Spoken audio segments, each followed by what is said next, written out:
When alcohol enters the body, its first contact is not with the bloodstream, but with the digestive system. The liquid moves past the mouth, glides down the esophagus, and eventually reaches the stomach. From this point onward, the way the body reacts depends heavily on whether the stomach is filled or empty. If there's no food inside, alcohol doesn't stay there long. It passes almost freely through to the small intestine, where the walls are lined with countless tiny blood vessels. These vessels act like gates, quickly allowing alcohol molecules to slip through and merge with the bloodstream. Because of this rapid transition, a single drink can be fully absorbed into the system in less than half an hour, leaving a noticeable impact in a very short time. On the other hand, when alcohol is taken along with a meal, especially one rich in fat or protein, the situation changes dramatically. The food slows the downward journey of alcohol. It remains in the stomach longer, surrounded by the semi-digested meal, which acts as a natural barrier. The stomach itself isn't designed to absorb alcohol efficiently. So as long as the alcohol stays there, its entry into the bloodstream is delayed. This slower pace means the person experiences the effects more gradually, and the level of alcohol in their blood doesn't rise as sharply.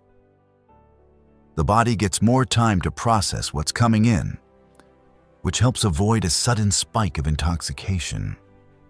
Another important factor in this process is stomach acid. Alcohol has a powerful effect on the stomach's internal environment. Once it reaches there, it stimulates the stomach lining to produce more acid than usual. For someone who occasionally drinks, this might just lead to a brief burning sensation or mild discomfort. But for a person who drinks heavily or frequently, the repeated exposure to this excess acid can start damaging the protective lining of the stomach. Over time, that irritation can become inflammation, and in more serious cases, it may develop into ulcers or sores that reach deeper into the intestinal tract. This rise in acidity also explains why many people feel hunger or nausea when they drink. The stomach tries to balance itself, but the sudden flood of acid disturbs its normal rhythm of digestion.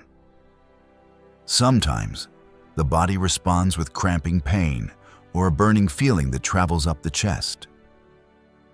In severe cases, long-term exposure to this acidic environment can weaken the tissue that separates the stomach from the esophagus, leading to reflux and ongoing digestive trouble. That's one reason experts often suggest eating before or while drinking. Food doesn't just slow the absorption of alcohol. It also provides a buffer that shields the stomach from the corrosive effects of acid. When a meal is present, the alcohol mixes with it and becomes more diluted, which reduces its direct contact with the stomach lining. The stomach then releases its acid more gradually, and digestion continues in a more balanced way. Interestingly, the kind of food eaten makes a big difference. Meals that contain healthy fats, like those from avocados, nuts, or olive oil, tend to create a thick layer in the stomach that slows alcohol's journey even further. Studies have shown that people who eat fatty meals before drinking can experience up to 50% lower blood alcohol levels compared to those who drink on an empty stomach. This means their bodies process the alcohol more slowly, and their organs face less stress from both the alcohol and the acid it provokes. But the story doesn't end in the stomach. Once the alcohol eventually reaches the small intestine, absorption resumes quickly. The intestines are extremely efficient at pulling in nutrients and alcohol molecules. This is where most of the alcohol enters the bloodstream, traveling throughout the body and affecting the brain, liver, and other organs. However, how fast this happens still depends on what was eaten earlier and how much acid was released in the stomach. If the stomach took its time breaking down food and releasing its contents, then the absorption in the intestines happens in a more controlled manner. The chain reaction that alcohol creates, from increased stomach acid to slower or faster absorption, shows how deeply it influences digestion. Even one drink on an empty stomach can cause a visible rise in acid concentration, while frequent drinking can damage the stomach's mucus coating. Over time, this imbalance makes the organ more sensitive and more prone to pain, gastritis, and other complications. Many people underestimate how strong alcohol can be as a chemical irritant. The warmth that some feel after drinking isn't just psychological. It's partly due to the irritation of the stomach walls and the surge of acid they release. Some experience burping, others a heavy sensation in the abdomen, and some feel bloated. These reactions are signals that the digestive system is struggling to keep up. Eating before or during drinking helps soften these effects. The presence of food slows the flow of alcohol and gives the stomach's protective lining a chance to defend itself. It's like placing a cushion between a sharp object and a delicate surface. That cushion absorbs some of the impact. The body's natural defenses work better when they're not overwhelmed by an empty stomach rush of alcohol and acid. In essence, alcohol doesn't simply pass through the digestive system like water. It interacts with it, triggers chemical reactions, and changes how the body handles what's inside. It can create a cycle of irritation and acid buildup that leads to discomfort or even lasting harm if repeated too often. Knowing this helps explain why consuming alcohol responsibly, and never on an empty stomach, is more than just a safety tip. It's a way to protect the very system that keeps the body nourished and functioning properly. Inside the human body, the stomach is a place of constant motion, warmth, and chemical precision. It's designed to handle strong acids, just enough to break down food without harming itself. But when alcohol enters, that balance begins to shift. Alcohol doesn't simply sit quietly.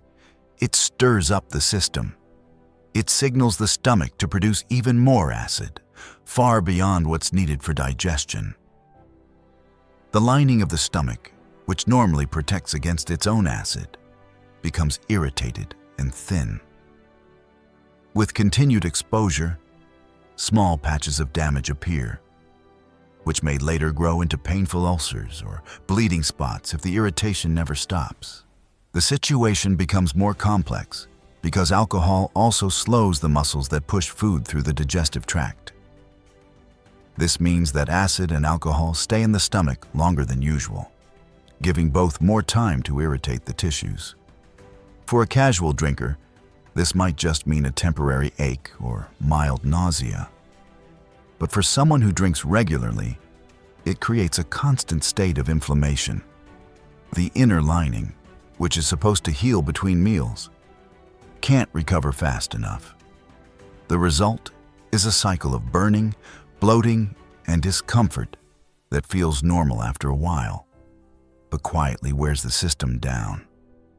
The acid itself doesn't just sit there, it moves. When there's too much of it, it can start to flow upward, reaching the lower part of the esophagus. The wall of the esophagus isn't built to resist acid, so even small amounts can cause sharp pain, a burning sensation in the chest, or a sour taste in the mouth.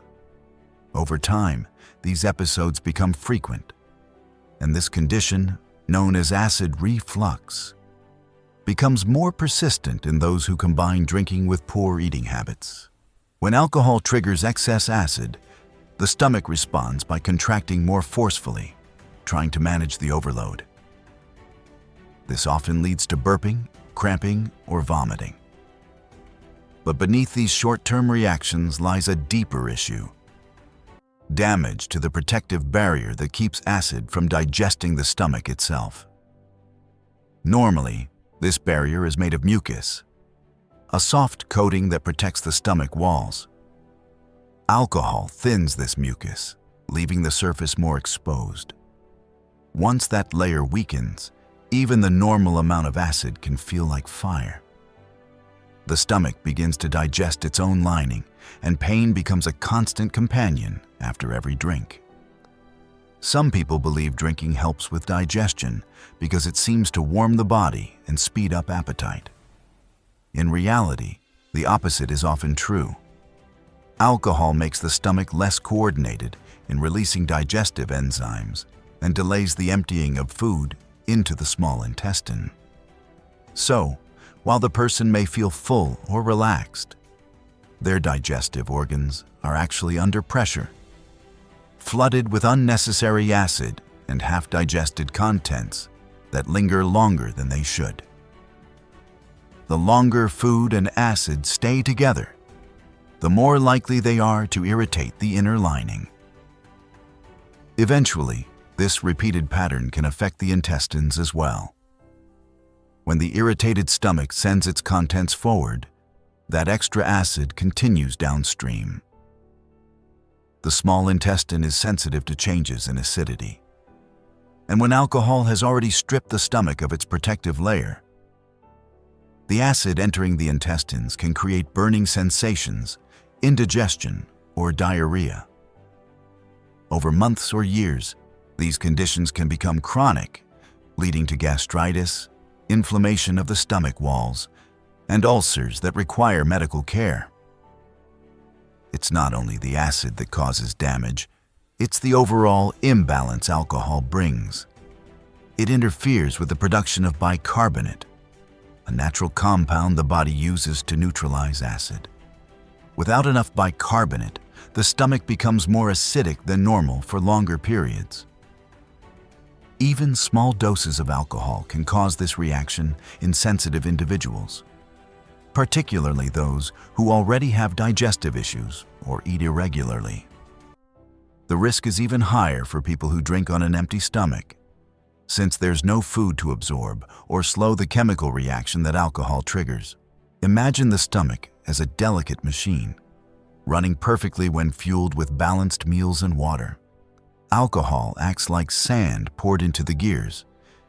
It doesn't stop everything right away, but it creates friction that grinds the system down over time. At first, the discomfort may be mild. A twinge after a few sips, a slight ache before bed, or that heavy feeling after a night out. But when this becomes routine, the stomach adapts by producing more acid all the time, even when there's no alcohol present. That's how long-term problems begin, when the body starts expecting irritation and prepares for it before it even happens. There's also a strong connection between emotional stress, alcohol, and acid production. Alcohol tends to give a false sense of calm, but biologically, it stimulates stress hormones that worsen acid secretion. When someone drinks to relax, their stomach may be doing the exact opposite, working harder, becoming more inflamed, and releasing more acid. This hidden contradiction often explains why heavy drinkers wake up feeling sick, anxious, or empty, even if they slept deeply. The stomach, meanwhile, has been battling its own internal storm all night. The good news is that the digestive system is resilient. Once alcohol is reduced or removed, acid levels begin to normalize, and the stomach lining can start to heal. Eating nutritious meals, drinking plenty of water, and including foods that soothe the stomach, like oatmeal, bananas, or yogurt, can help rebuild the protective barrier. Within a few weeks, many of the painful symptoms can fade as the body restores its balance. Still, prevention is far better than recovery. Drinking alcohol on an empty stomach should always be avoided. Having a proper meal before or during drinking allows the stomach to release acid more gradually, reducing irritation and slowing the rate at which alcohol reaches the bloodstream. The difference is significant. People who eat before drinking often experience much milder effects and recover faster. Fatty foods, in particular, act as a slow-release shield, keeping the stomach stable and the acid under control. In the end, the link between alcohol and stomach acid is a lesson in how small choices can protect or harm one's health. The stomach may seem strong, but it's a sensitive organ that thrives on balance. Alcohol disrupts that balance, sometimes quietly, sometimes violently, but always with consequence. Understanding how it works helps transform the way we approach it. Each drink becomes a conscious decision, not just about mood or social setting, but about what happens deep inside the body. Every sip carries a chain reaction, and the body remembers everyone. Protecting that inner balance is more than just avoiding pain. It's preserving the strength of a system that fuels life itself.